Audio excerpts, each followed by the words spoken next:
This is The Hidden Life of Trees by Peter Wolben.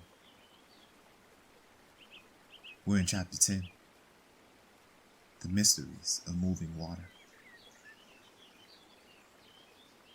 How does water make its way up from the soil into the tree's leaves? For me, the way this question is answered sums up our current approach to what we know about the forest. For water transport is a relatively simple phenomenon to research. Simpler, at any rate, than investigating whether trees feel pain or how they communicate with one another.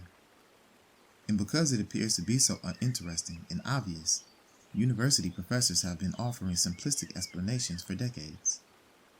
This is one reason why I always have fun discussing this topic with students. Here are the accepted answers: capillary action and transpiration.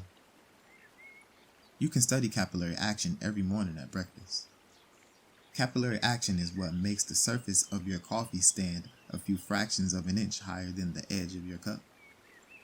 Without this force, the surface of the liquid will be completely flat.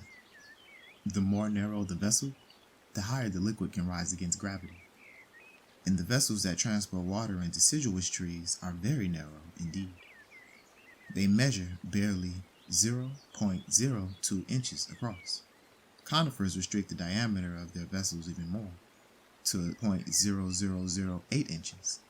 Narrow vessels, however, are not enough to explain how water reaches the crown of the trees that are more than 300 feet tall.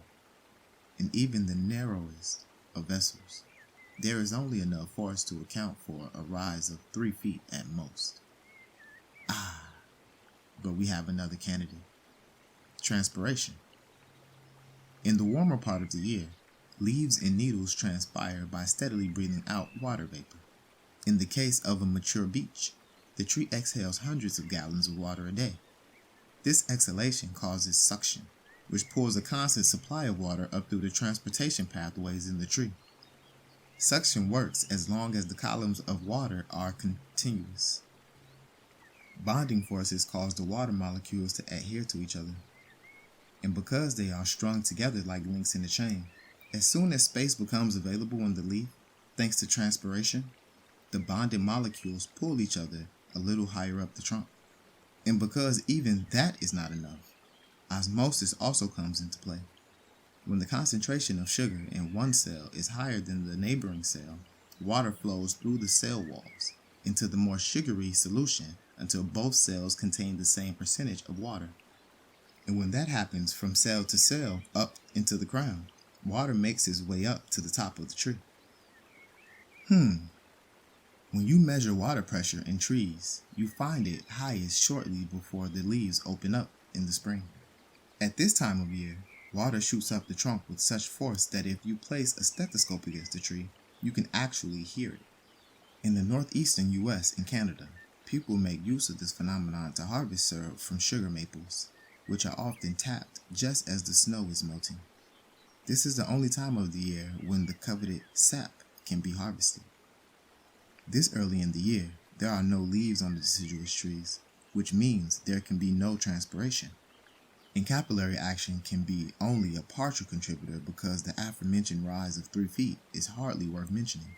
Yet, at precisely this time, the trunk is full to bursting. So that leaves us with osmosis. But this seems equally unlikely to me. After all, osmosis works only in the roots and leaves, not in the trunk, but of long, continuous tubes for transporting water. So where does that leave us? We don't know. But recent research has discovered something that at least calls into question the effects of transpiration and the forces of cohesion. Scientists from 3 institutions, the University of Bern, the Swiss Federal Institute of Forest, Snow, and Landscape Research, and the Swiss Federal Institute of Technology in Zurich, listened more closely, literally. They registered a soft murmur in the trees, above all, at night. At this time of day, most of the water is stored in the trunk, as the crown takes a break from photosynthesis and hardly transpires at all. The trees pump themselves so full of water, their trunks sometimes increase in diameter. The water is held almost completely immobile in the inner transportation tubes. Nothing flows. So where are the noises coming from? The researchers think they are coming from tiny bubbles of carbon dioxide in the narrow water-filled tubes. Bubbles in the pipes? That means the supposedly continuous column of water is interrupted thousands of times. But if that is the case, transpiration, cohesion, and capillary action contribute very little to water transport. So many questions remain unanswered.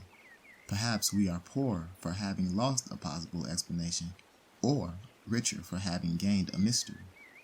But aren't both possibilities equally intriguing?